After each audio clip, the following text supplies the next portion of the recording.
All people come here for the same reason. To break the curse. You're no different, I should think. You must go on a journey without rest.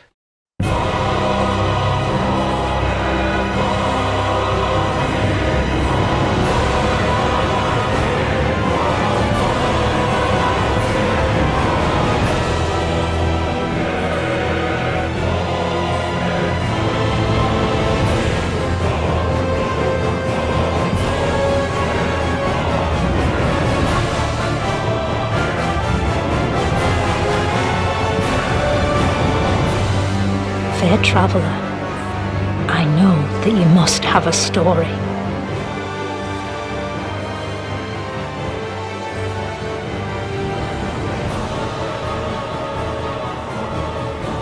Why else would you visit such a place? This lost, decayed kingdom.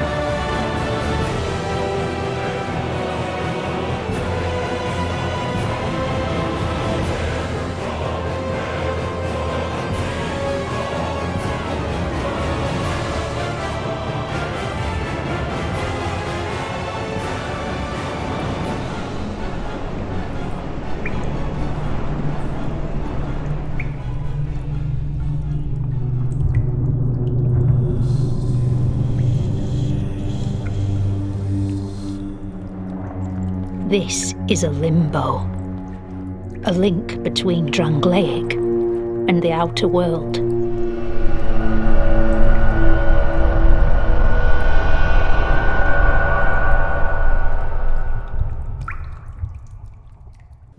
And so you are on your way to Drangleic, but your journey hasn't started yet. In this episode of my Dark Souls analysis, I will talk about the first area in Dark Souls 2, the Things Betwixt. After leaving the outer world, you are now on the brink of reaching Drangleic, just like the old woman in the hut told you, but you are not there yet. The housekeeper Millibeth, who you can meet in this area, describes this place as a limbo, a link between Drangleic and the outer world. The Latin word limbus means edge or boundary and describes a place on the edge of hell, where those who died in original sin but without being sent to hell end up. Due to the symbolic structure of this place, it can be seen as a point of beginning in another way. But first let's take a look at the design of the Things Betwixt. What do we see and what is happening during your first steps in Dark Souls 2? You start in a gazebo-like circle of columns. It's important that it is an artificial building, while there's a way bigger circle of natural columns around you. The giant crack is in the center of your view, and it appears to be the only light source in this cavern. Then you reach another open field with human skeletons and some kobolds. The stone columns in this area are smaller and trees are starting to replace them. You can see the old firekeeper's house built into a giant tree.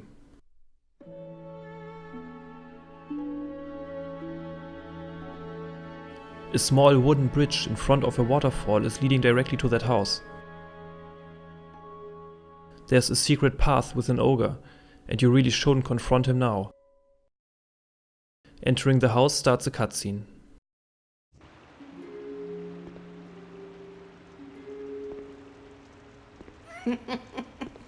What seems to be the ruckus? Oh my, your face. The face of the curse. It's an undead. An undead has come to play. They all end up here. All the ones like you. You spoke to that kind old dear, didn't you?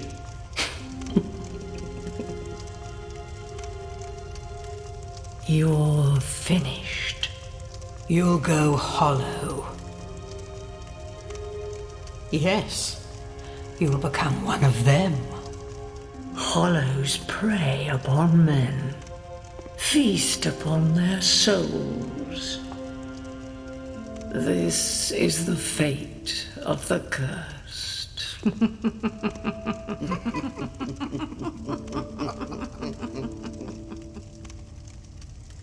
What is your name? They make clear that you are an undead and that everyone like you ends up here. They also mention the old woman in the outer world, and before asking for your name, Strone makes clear that you can't avoid your fate. In this kingdom you will go hollow, and in the last episode I argued for the impossibility to break the curse in Drangleic.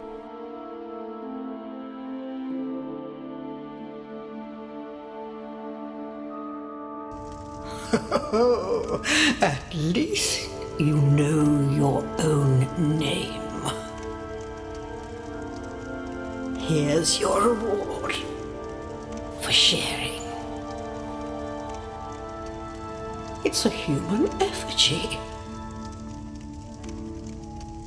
Take a closer look. Who do you think it's supposed to be? Think back, deep into your past. Yes, it's an effigy of you.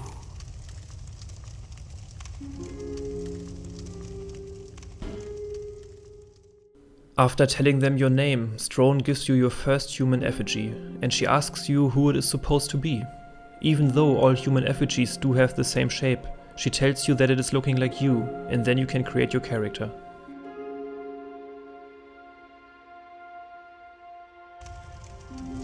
All people come here for the same reason, to break the curse. You're no different, I should think. Doesn't stand a chance. Well, you never know.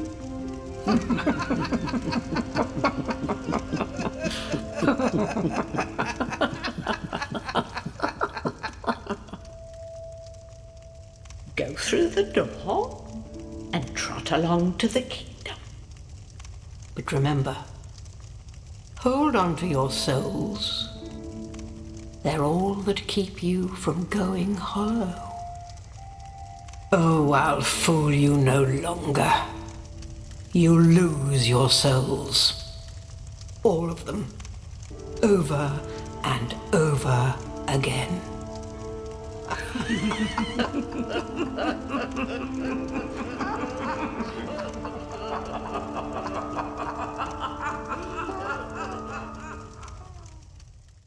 After creating your character, you can leave the house. Here you find the first bonfire and enter an area where the giant crag is again right in front of you. Beside the path that leads directly to this crag, there are 3 fog gates leading into 3 giant trees. In those optional areas you can learn the basics of the game. In the Scholar of the First Sin edition, the 3rd tree is not accessible from the beginning. In this area you can find a coffin, which changes your gender after examining it.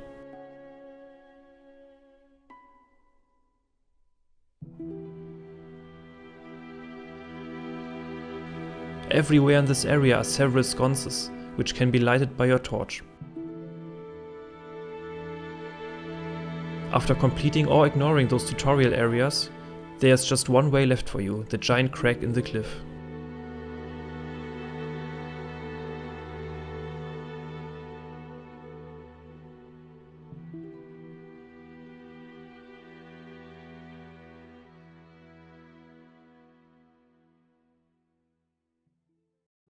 That was a short overview of the Things Betwixt. Now I will go back to the beginning and talk about my interpretation of everything we see here. It all starts in the circle of columns. Later in Dark Souls 2 we see those stone columns again, where they are the basis of Dragon Eyrie. To understand the meaning of the stone columns we have to go back to the beginning of Dark Souls 1, where we are told about the world before the Age of Fire, before the world of humanity.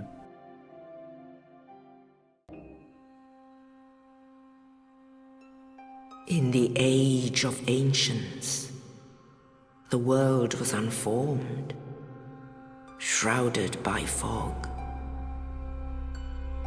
A land of grey crags, arch trees, and everlasting dragons.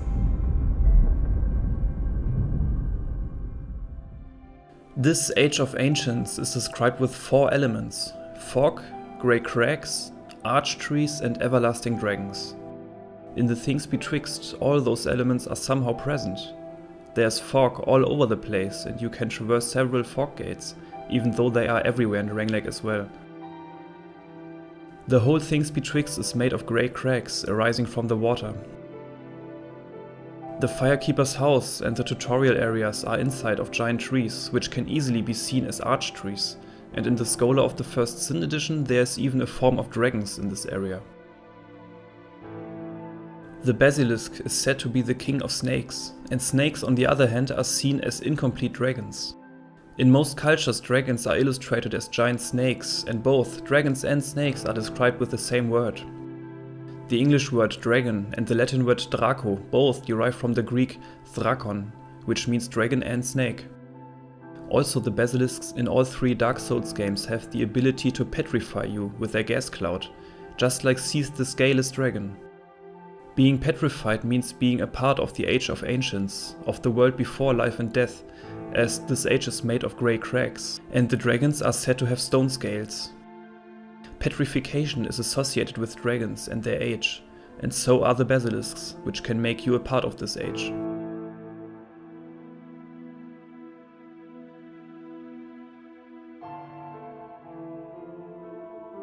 To be accurate, elements of this Age of Ancients can be seen in any single Dark Souls game and in Bloodborne, and they are always representing the world beyond humanity. In Dark Souls 1, arch trees can be seen in the opening and later in Ash Lake, where we can see the remains of this Age of Ancients. In Bloodborne we can see them around the Hunter's Dream, which is the only place in this game without any beasts, as the Hunter's Dream is not connected to the rest of the game. In Dark Souls 3, stone columns can be seen in a slightly different form. The Archdragon Peak is a dream world as well, as you can see your character falling asleep when entering it. And there are a lot of cairns all around. They are of course not natural but human-made, just like the whole peak is a construction site. These elements are always at places associated with dragons, which is the world before and without humanity. In Bloodborne there are no dragons, but there's the concept of humanity and beasthood. The reason why humans and dragons just can't coexist, why they are always fighting, is worth an own video, but for now, it's important to understand that the world of dragons, the Age of Ancients, is a world without fire, and therefore without life and death.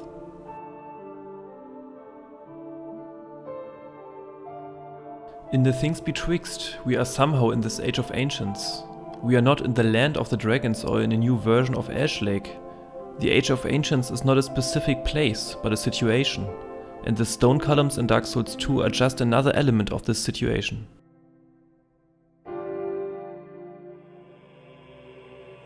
First of all, they are there to connect the Things Betwixt to Dragon Eyrie and the Dragon Shrine. But we all know that this Age of Ancients was replaced by the Age of Fire, when men came from the dark.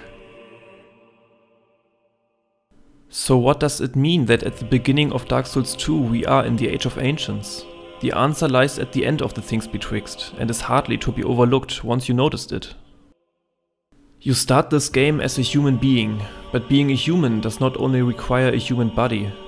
The one thing you don't have at this point is a self, an identity in this world. Besides the want, the self is the central point of Dark Souls 2, and the curse in this kingdom is to lose yourself.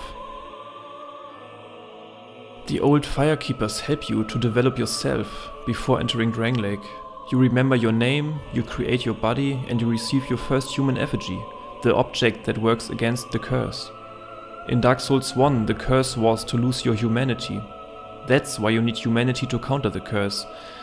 In Dark Souls 2 it's more specific, because being a human requires identity, and the human effigy reminds you of your own self, and therefore works against the curse.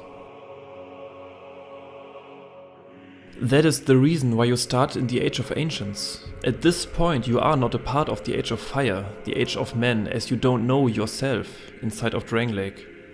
Of course you could stay in the circle of stone columns forever, just like the everlasting dragons once did, but it is in your nature to act, and the only possible action at this point is to leave this place and visit the old Firekeepers.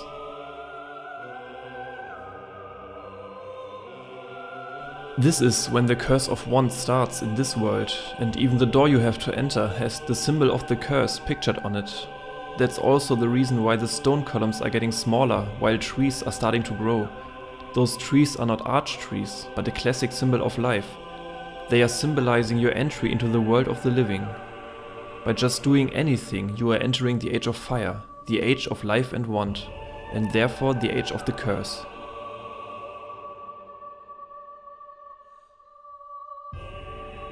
This entry into the world of the living is symbolized by that one thing you want to reach from the very first moment on, that is always in your view and that shines all over the Things Betwixt, the giant and light-flooded crack in the cliff.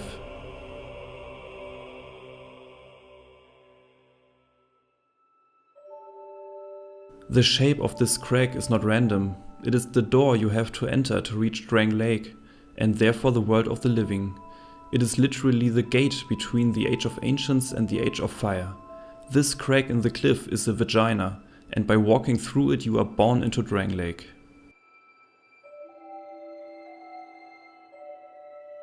It feels like the designers were influenced by Gustave Courbet's The Origin of the World from 1866, an oil painting that shows the naked body of a woman with her legs spread. Every single human is entering the world of the living through his mother's body, and as you left the outside world and are about to enter the world of Dark Souls 2, there's no other way for you than being born into this world, as your existence has to start at a specific point. That is the reason why you are neither alive nor dead in the Things Betwixt, as your existence hasn't started yet. You are a part of the world of the dragons, but your want drives you to leave this place. This whole scenario is mirroring our origin in the outside world, the real world.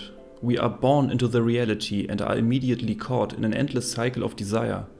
Achieving one goal just opens the door for the next desire, just like killing a boss and reaching the next area to search for the next boss. Dying in Dark Souls just means that you couldn't achieve a goal, but you are a victim of the curse of want, and so your want doesn't vanish, and you have to try again.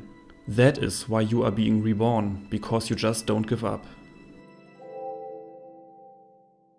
The name of this kingdom, Drang Lake, could be a combination of the German word Drang, which means impulse, push or drive, and the word lake. We can see our character falling into a former calm lake to enter the kingdom of want. And a want is nothing but an impulse to act. You can even hear water dropping from the cave ceiling into that subterranean lake in the Things Betwixt.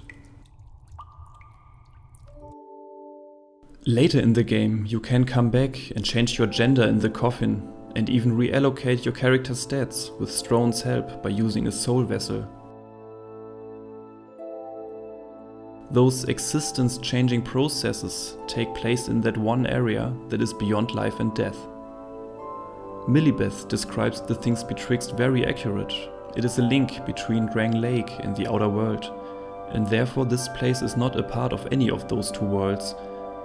It is the place where you get to know your own self and the basics of the game, and finally you are being born into Drang Lake.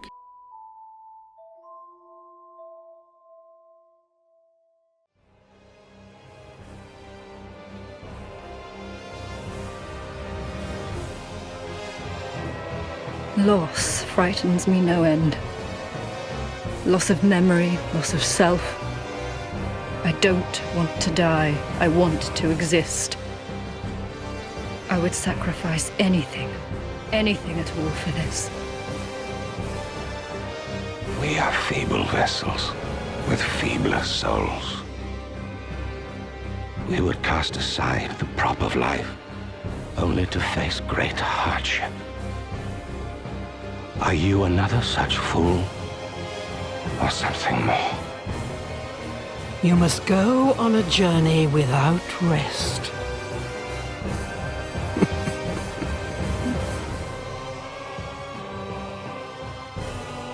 This symbol of birth appears in Dark Souls 3 as well, not just once but twice, and it has different meanings in both cases, but that is content for future episodes.